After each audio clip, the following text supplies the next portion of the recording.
Boa noite, a paz do Senhor, igreja, a paz do Senhor, sala de oração.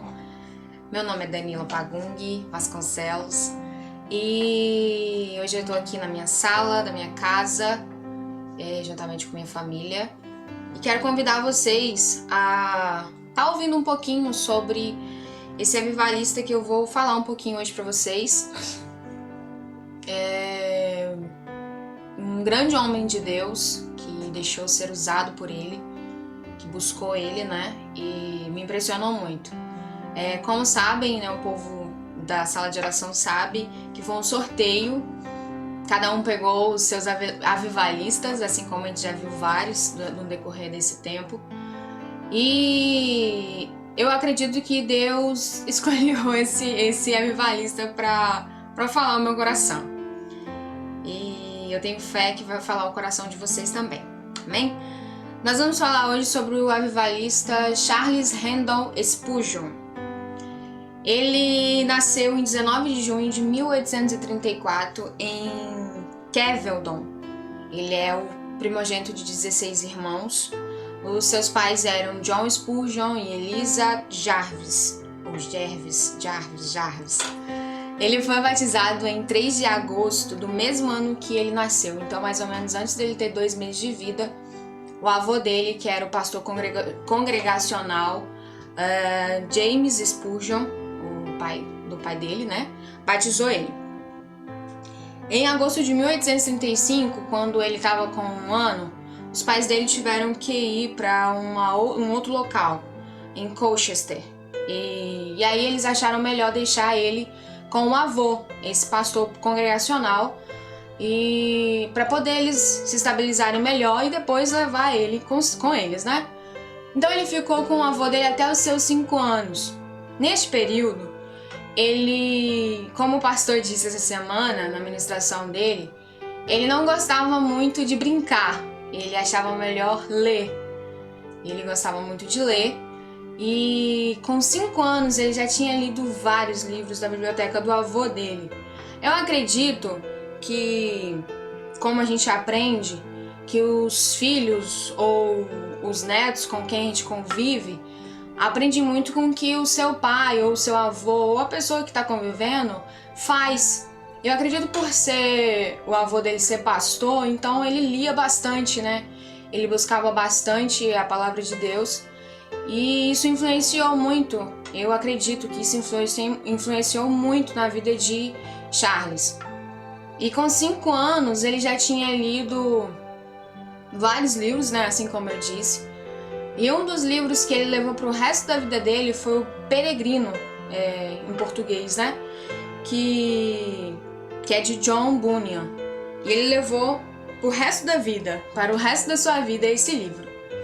E quando ele fez 6 anos, os pais dele já estavam devidamente instalados em Colchester e ele foi morar com os pais.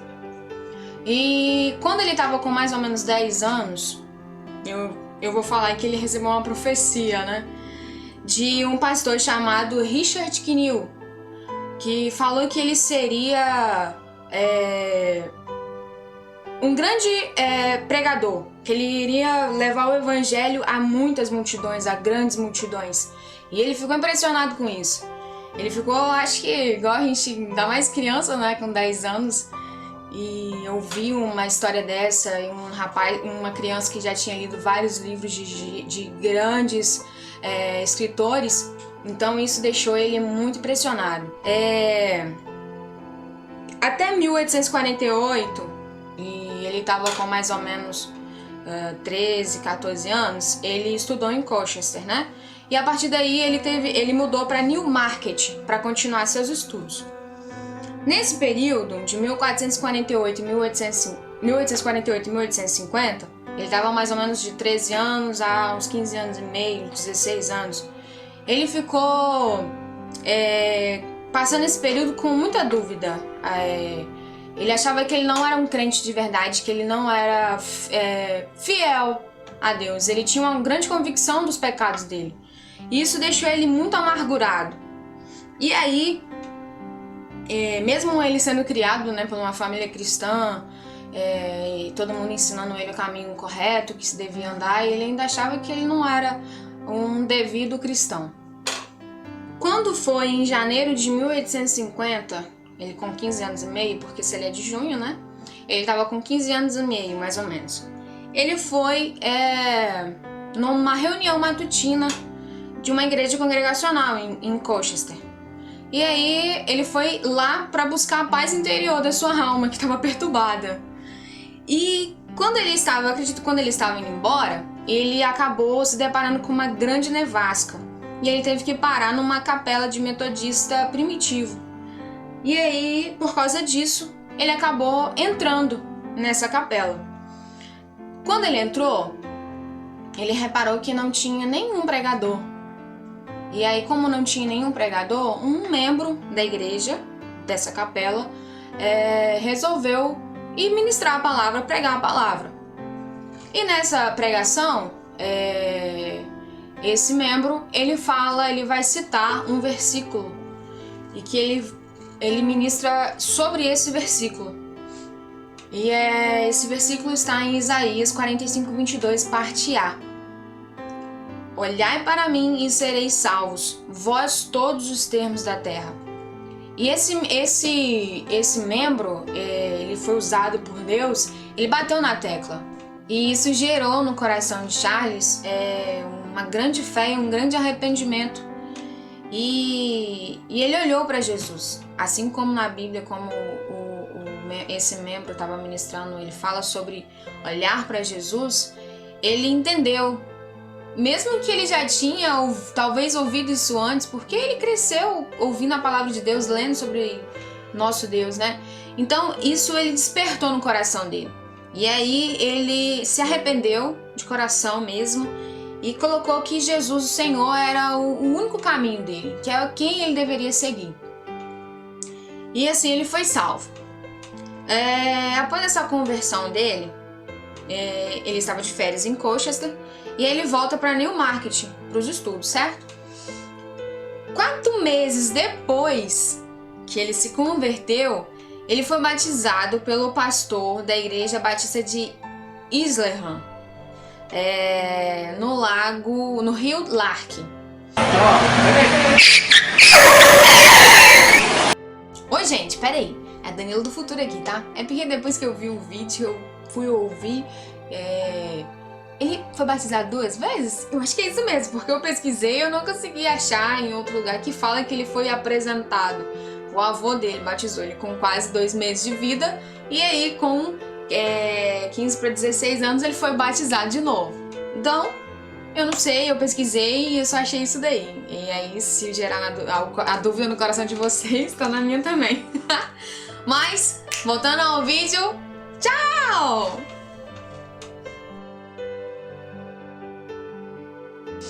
Então, ele foi aceito na congregação batista de Newmarket. Com isso, ele começou a distribuir folhetos na rua. Ele distribuiu os folhetinhos e começou a dar aula na escola dominical para crianças. Depois disso, em agosto desse mesmo ano, Charles se mudou para Cambridge e ele continuou trabalhando na escola bíblica dominical lá também, nessa outra congregação. E aí nesse mesmo período, logo depois, com 16 anos já, ele pregou o seu primeiro sermão. Ele pregou em Teversham. E aí, já no outro ano, em outubro de 1851, ele foi convidado a pregar na igreja batista de Waterbeach, ao norte de Cambridge. E aí depois a congregação, eu acredito que ele foi e voltou lá outras vezes e foi crescendo essa congregação, uma pequena congregação. Em janeiro de 1852 ele já estava com 18 anos. Eles o convidaram para ser pastor dessa congregação e ele aceitou. E com isso a fama dele foi crescendo, os sermões dele foi chegando a outras pessoas. E por esse motivo a fama dele tá crescendo, em dezembro de 1853 ele foi convidado para pregar na capela de New Park Street. E no ano seguinte, ele foi convidado de novo para ir nessa capela. Essa capela, eles estavam sem um pastor, não tinha um pastor efetivo, só as pessoas iam pregar e depois voltavam, não tinha nenhum. E aí eles aproveitaram, né, dessa situação que chamaram ele de novo, convidaram ele para ser pastor, para fazer um teste por 6 meses. E aí, 2 meses depois, eles efetivaram ele. Gostaram tanto, era tão de Deus isso, que eles efetivaram ele lá e ele foi pastor dessa capela. Essa capela, ela, um tempo atrás, ela era a maior da Inglaterra. Vocês têm noção disso? Ela cabia 1.200 pessoas. Só que ela estava passando uma fase meio complicada. Ela estava com mais ou menos 230 pessoas que visitavam essa capela.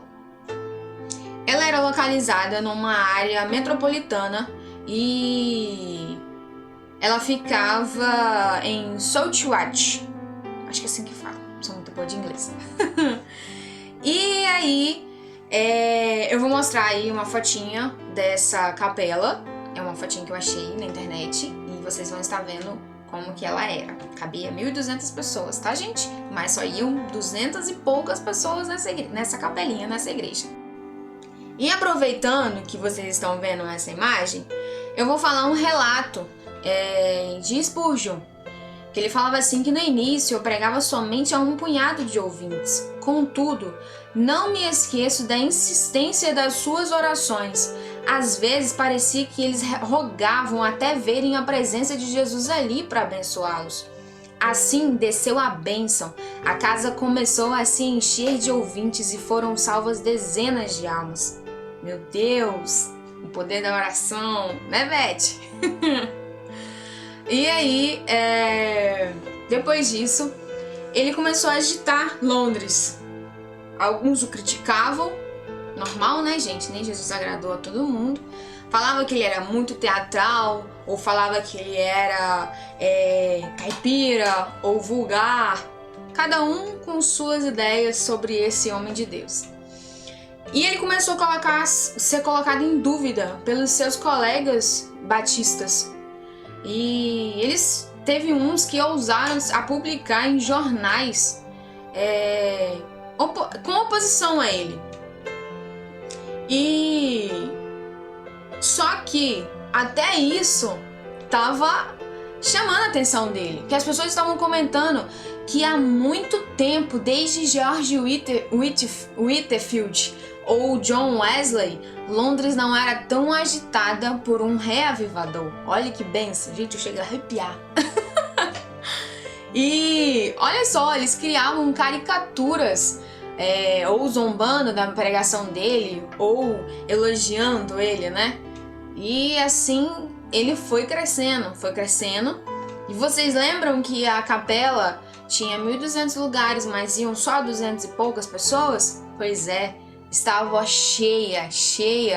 E as pessoas, elas no total, um exemplo, no final da semana, contando no final da semana, de todos os cultos, davam mais ou menos umas 10.000 pessoas que iam lá ouvir a palavra de Deus através do Charles Spurgeon.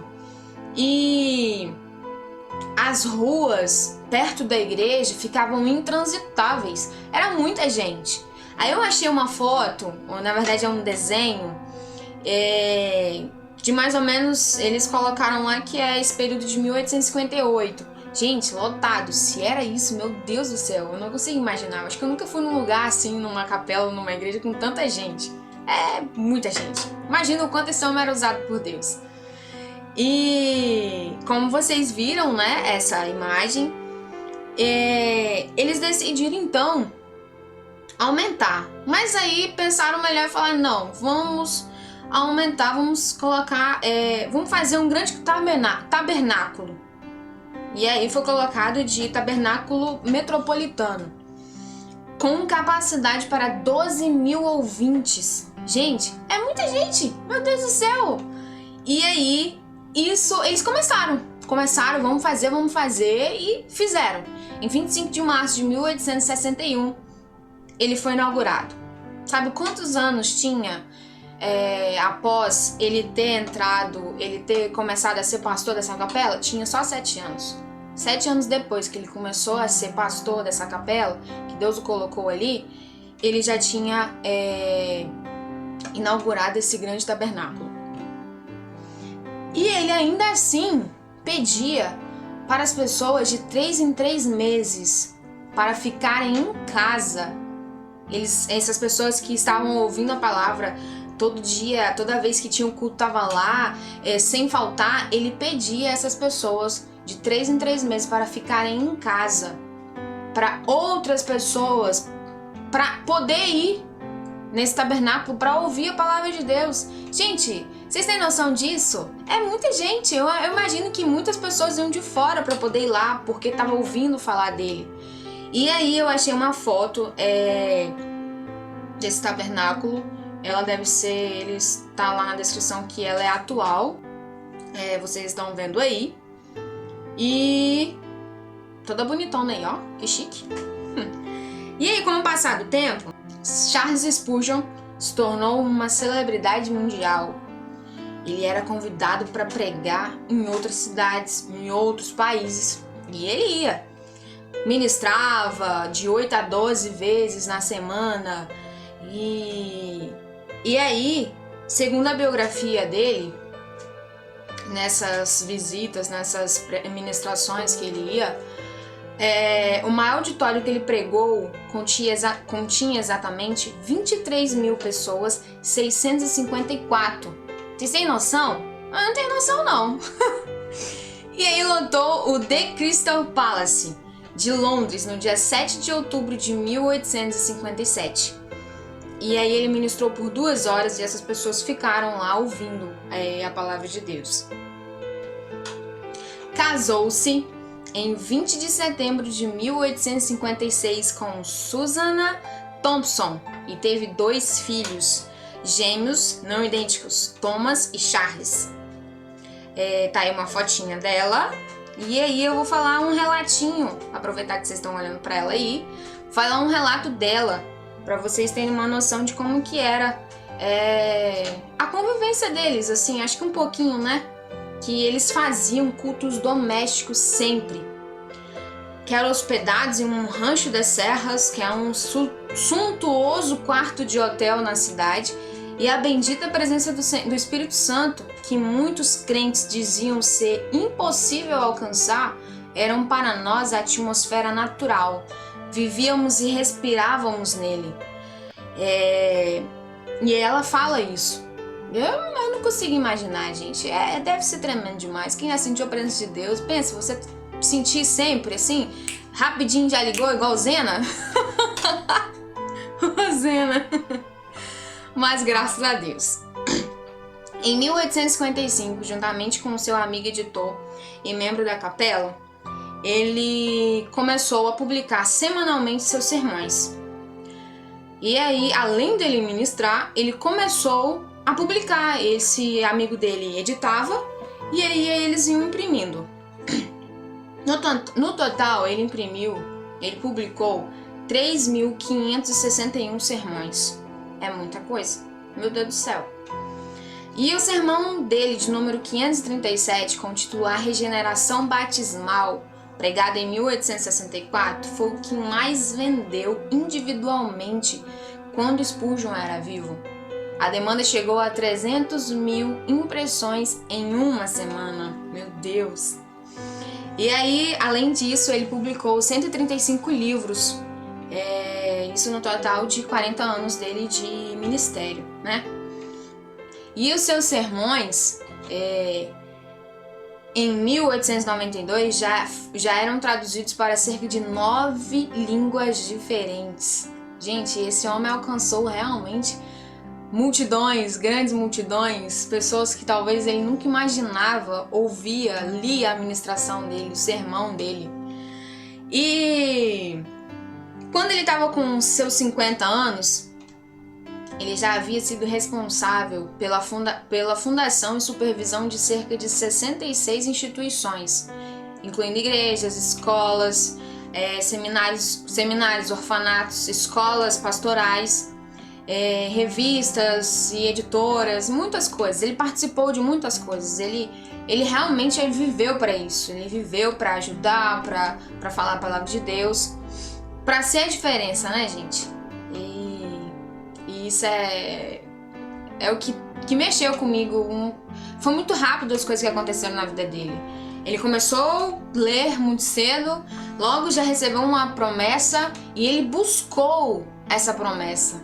Porque com 15, 16 anos, a pessoa se arrepender dos seus pecados e buscar a palavra de Deus, com 16 já está ministrando, com 18 já é pastor, com 20 já é um pastor de uma capela grande. E aí, depois de 7 anos, já está com um tabernáculo com 12 mil pessoas. Ele realmente buscou a palavra de Deus. Ele não ficou assim, igual a gente fica aí de braço cruzado, esperando as coisas acontecer, né? E, oh meu Deus do céu, depois disso eu vou mudar, gente, em nome de Jesus. E, infelizmente, em 1880, ele foi diagnosticado com a doença de Brigitte, acho que é isso. Ela é uma doença degenerativa e crônica e não tem cura.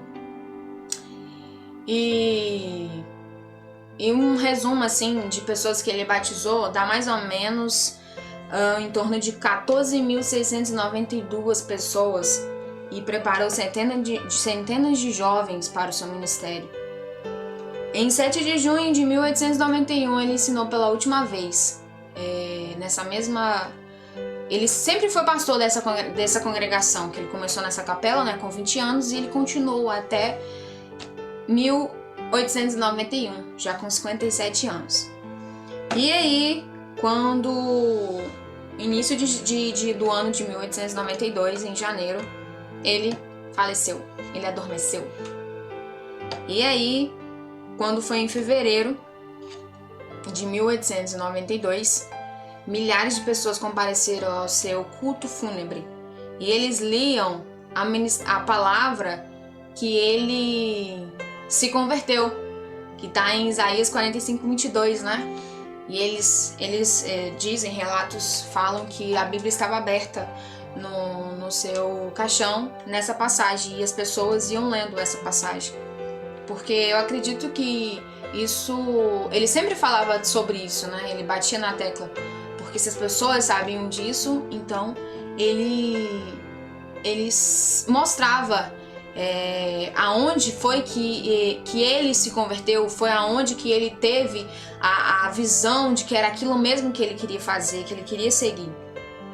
E aí no seu simples túmulo está gravado as palavras: aqui jaz o corpo de Charles Haddon Spurgeon, esperando o aparecimento do seu Senhor e Salvador Jesus Cristo. Glória a Deus! E aí uma fotinha do nosso amigo Spurgeon. Na legenda tá falando que ela é de 1890, né, gente? Aí eu não sei. Mas ele morreu novo, infelizmente. Mas ele fez uma grande diferença. Eu vou deixar pra vocês aí umas fotinhas de algumas frases que pastor já comentou, inclusive em algumas ministrações. Uma ministração que eu ouvi esse tempo atrás, ele fala sobre esta frase. E também um livro que eu comecei a ler de Luciano Subirá, Maturidade, também tem uma frase logo no início do livro. Eu ainda não terminei, pode ser que também tenha mais alguma frase dele nesse livro, né? Mas logo no início tem essa frase. E aí eu vou deixar pra vocês mais algumas frases que eu gostei bastante, tocou meu coração. E é assim que a gente finaliza esse estudo.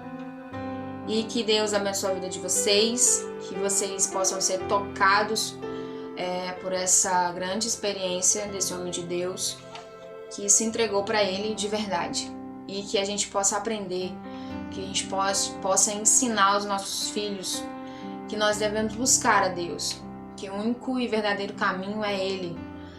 Pessoas vão te criticar, pessoas vão te julgar, pessoas vão querer o seu mal, vão querer dizer que o que você está falando é maluquice, é doideira, não existe. E há quantos anos atrás, né? Na outra década. E graças a Deus isso tocou meu coração e eu vou buscar mais a Deus, porque eu quero fazer a diferença. Eu quero mostrar para esse povo que Deus é Deus, que que nós devemos se humilhar e se render a Ele cada vez mais e que nós estamos aqui só para levar a palavra de Deus para os corações. Amém? Deus abençoe vocês, que Ele seja, que vocês possam buscar a Deus, que Ele seja o principal na vida de vocês. Amém? Deus abençoe e fiquem com Deus.